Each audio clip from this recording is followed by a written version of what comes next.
Chapter 8. First Class. As the sun rose, Olivia's bundle began shuffling. They were all accustomed to sleeping outside, so the slightest noise put them all on alert. Though she didn't rise, everyone else was already on their feet.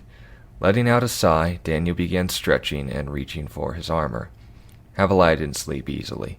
She wasn't in a place she was fully aware of yet, and found it difficult to trust. Gideon didn't move either. His hand simply grasped his sword and left his visor down. Whether his eyes closed or not at all behind them wasn't something she concerned herself with at the moment. "Do any of you know how to read?" Daniel maintained eye contact, suggesting the affirmative. She gestured to a note left on the door. "The tall one left that when we walked in. Does it tell us where we need to go?" Daniel moved over despite only having one shin guard attached and the rest of his armor yet to be secured. His eyebrows raising, her ears went down out of stress. "What's wrong?" Daniel held up his hand to dissuade her irritation. No, I'm just surprised Daniel trailed off as he finished the note. "He what?" He didn't answer her question. "He says he'll meet us after sunrise in each room personally. Talk us through what all this is for," gesturing at the wooden articles left untouched apart from the beds. Going back to reattach his armor, Havilah's tail twitched and relaxed as she allowed herself to rest on her bed again. Resting her chin on her hands, she began to look around for a way to pass the time. Her eyes went to Olivia, who was still curled up under the cloth laid on top of her bed. She turned to Gideon, who was always looking down and trying not to engage with anyone. "Hey!" Gideon's neck shot back in surprise and gripped his sword with both hands. Allowing him to collect himself, she picked up from their last encounter. "You didn't answer my question. What's this all about?" Gesturing to her eyes and waiting. Gideon didn't answer right away, particularly because he didn't know himself. He only saw the results and decided it was better to hide than scare people. "I think it's like her," gesturing to Olivia. "She can disappear. Before he could consider it any further, the door opened. The instructor stepped in with a group behind him carrying various objects that none of them had ever seen. Another individual stepped in after him that even got Olivia to lift her head. "Students, this is a representative from Atlas. You can trust him." This didn't dissuade their concern, and the man was fully aware of that. In a plain blue uniform, he held out his hands to show no hostile intent. "I'm here to give you kids what you need for new weapons." He showed no resentment when those in the room still treated him like a predator. He turned back to them with as genuine a smile as he could show. "My nation has taken enough from you. May I, as an individual, give something back?" Gideon didn't look at him. Daniel did. Olivia remained under her covers. Havilah spoke. "What do you think we'll do with those things when you give them to us?" Either ignoring the threat or missing it, he reached back to one of the boxes behind them, and their eyes went to their instructor. He didn't move, and from their example of trust, their shoulders all fell slightly. He lifted up various tools before his eyes. "Protect each other. Would you like us to show you how?" No one moved until Olivia slinked out of bed. Letting out a big yawn, she moved her shoulders back and forth and took 3 steps forward. She stopped mid-stride to see the other 3 of them hadn't moved. "What, you don't want a bigger stick to hit the Grim with?" They couldn't deny her point. Atlas wasn't their enemy anymore. Those that had bombed their homes and killed their families were facing the consequences elsewhere, and if anything happened, they outnumbered him and could handle the situation. Their curiosity was piqued when they saw what their instructor's weapon could do anyway, so they figured that they may as well see what he had to offer them. Stepping out into the hallway and among other groups that had stayed, they followed him to a new room. This was a room they would all become very familiar with in time. Each of them were shown in turn where they would sit concentrically around the corner of the room. It was still under construction, but the work had ceased for a moment so they could hear what the individual from Atlas had to say. None of the students had any trust for him, yet their instructor did. They had only known him one day, but at least they could trust him as a fellow desert dweller, and what they presumed was a veteran of the Great War. He affirmed this in his own introduction, but never gave his name. They were told to address him as Sir or Teacher, and they all complied. The same obedience wasn't as easily won once the man from Atlas's turn came to speak. His words carried a different tone, and lost a measure of respect from the students as a result. "Students, Already being cut off, a student interrupted. "Go home, white coat!" The pejorative reflected the uniforms common to the Atlas military. Though his attire was dark blue, the sting was felt, and his hesitation showed that it had hit home. Before he could gather himself and start again, the instructor stood up and locked eyes with the child. "Step forward." Slightly taken aback, but not losing any of his cockiness, he went down the steps to the center where his instructor stood. The student started to defiantly ask, "What, can I sit down now?" In a single motion, the instructor drew his trident and impaled the student on the wall with his feet hanging off the ground. Daniel, before anyone else, looked like he was about to intervene. The moment he saw things at a higher angle, however, his body relaxed. The three-pronged trident had retracted its middle spear and was holding the student in place. Albeit in a very uncomfortable position, he wouldn't even suffer a bruise from the experience. Havaliah smirked when the instructor responded. "You can stand there until he's finished." Stepping forward, he addressed the class for a second time. "The reason we went to war was because we devalued each other. Lives have ended regardless of who was in the right. We are not here to learn why the war should continue. We're here to fight our real enemy." Looking each student in the eye in turn, in the dead silence of the room, he concluded, "It's not him. Understood?" No responses were given, but the point had been made, as the student dangled by his chin on the professor's trident. Slightly uplifted by this, he approached the weapon driven into the wall and ignoring the student struggling with it. "These weapons are the latest developments in Atlas technology.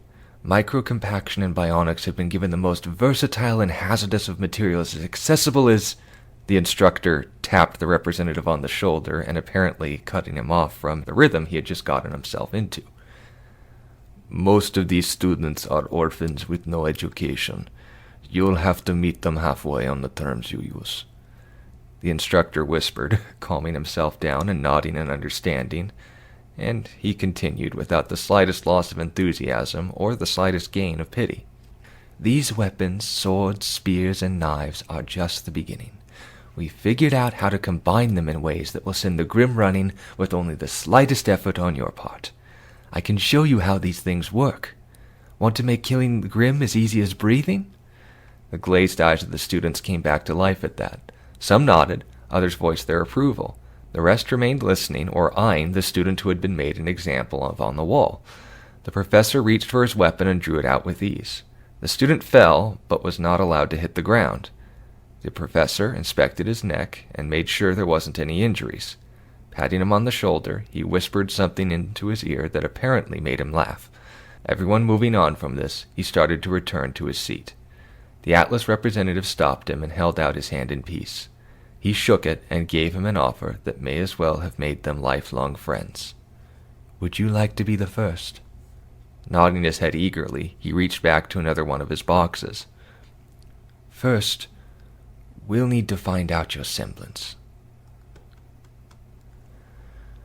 Each of the students went up in turn and were shown replays of how they fought in the desert, explaining their movements and strengths, as well as extraordinary feats they performed without knowing it was extraordinary.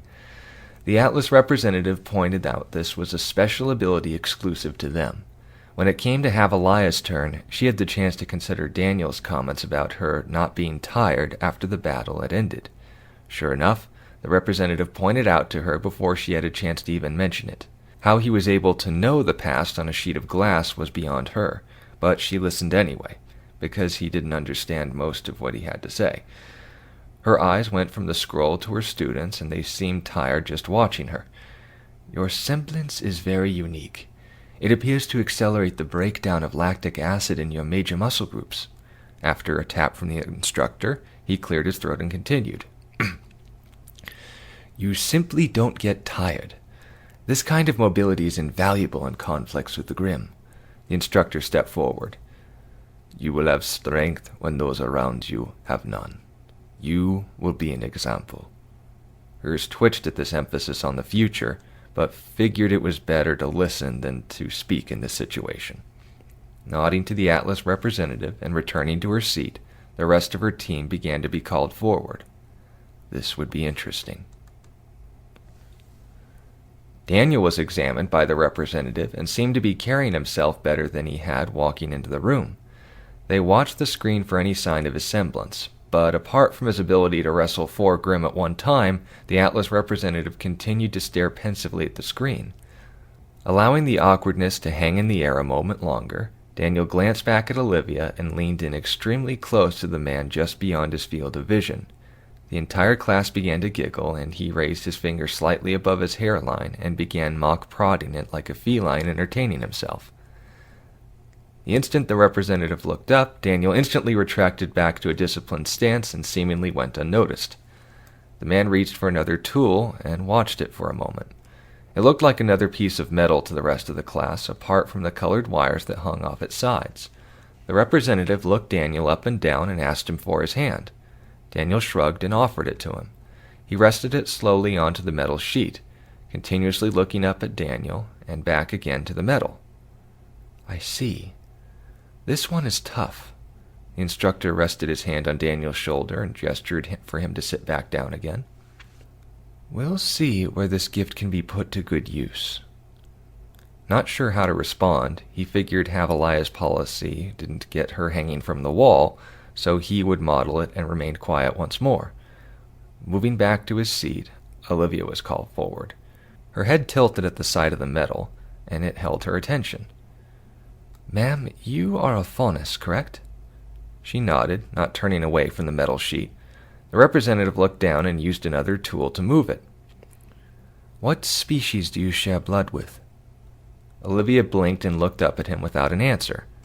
Looking back down at the metal, he wrote something down and looked at the screen.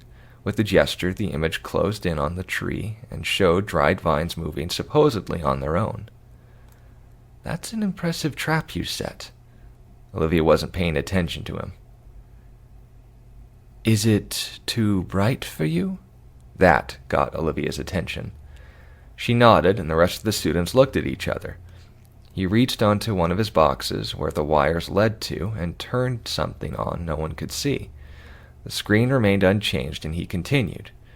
Your camouflage seems to be something you took advantage of regularly in your youth. Olivia shrugged. I'm here, aren't I? The representative nodded. And we're all grateful for that. The instructor leaned in. You know how to get where you need to be. I trust you'll learn more about what to do when you get there. Olivia took the silence that followed as her cue to sit back down. Before she sat down, she immediately stood up and ran back to the representative. She gestured for him to lean down and cupped her hand around his ear. Snake, she whispered, and hurried back to where she was. Looking back at the instructor, the professor then called Gideon forward. Havalia leaned in and hoped she would see what he wouldn't say. Your combat skills are lacking, but they seem to get the job done just fine. The entire class observed the scroll showing Grim being maimed and rendered to ash wherever his sword found itself. The representative looked at the sword that always remained in his right hand.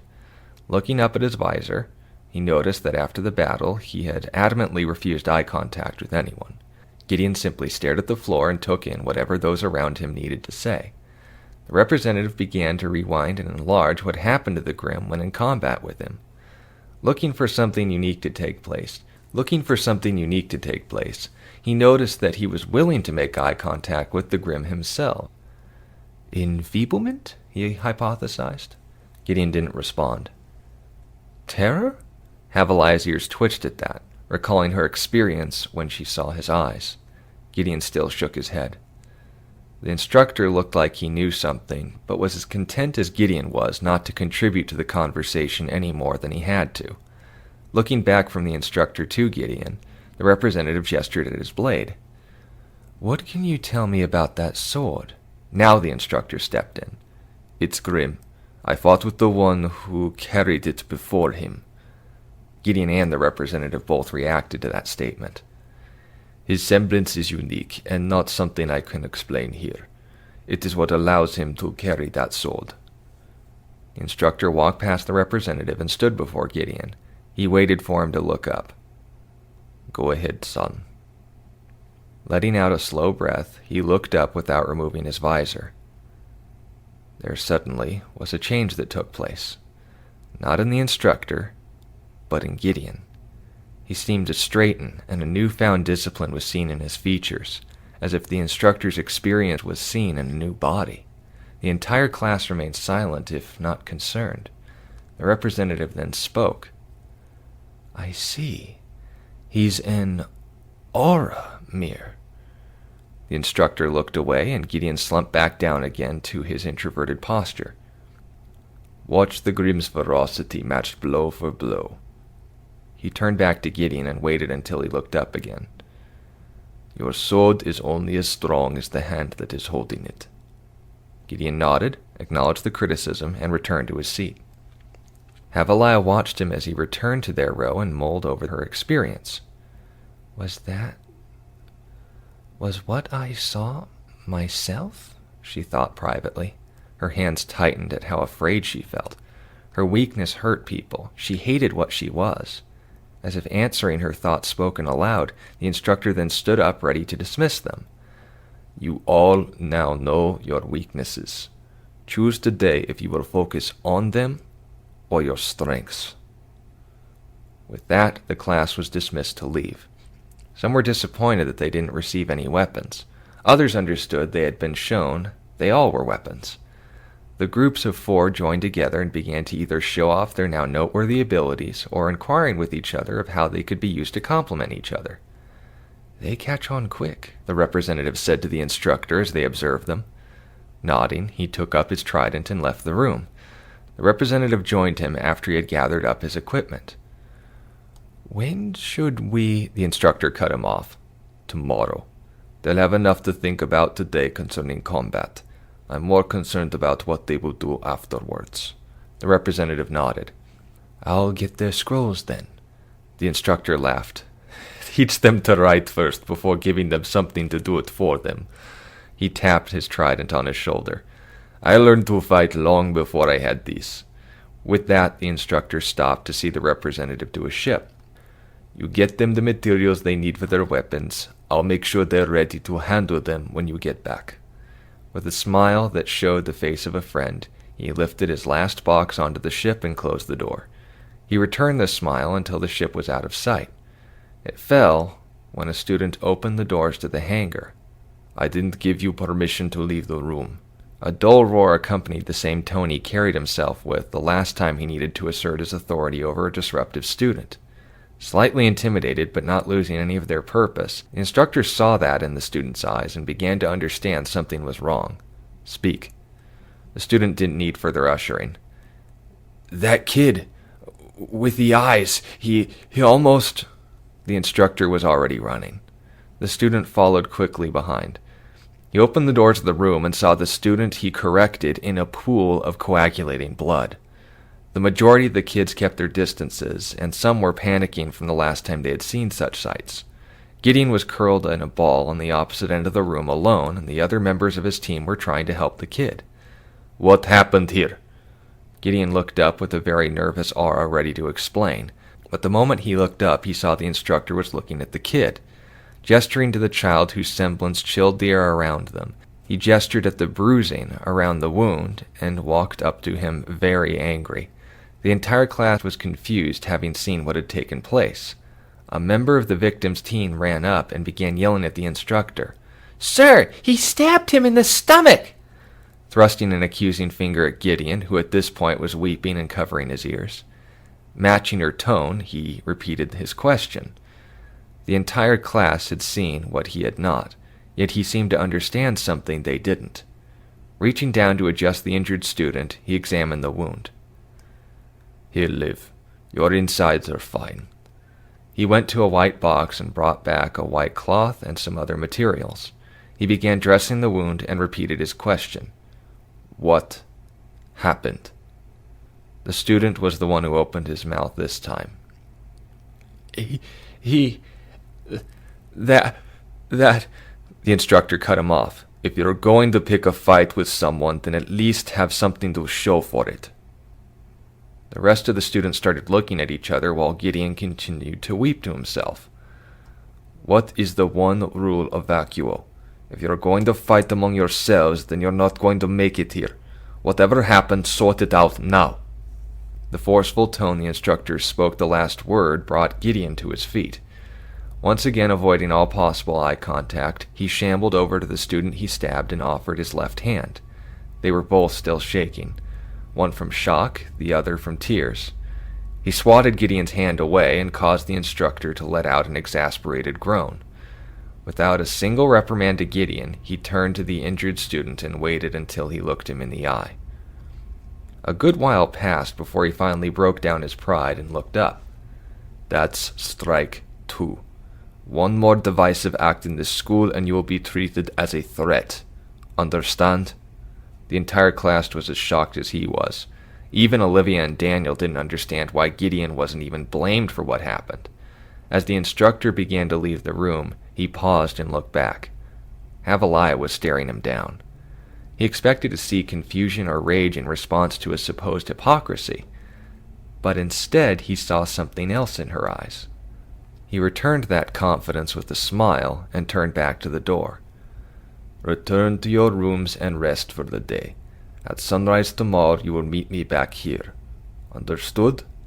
The majority were still shaken by the wounded student, even as he was beginning to recover.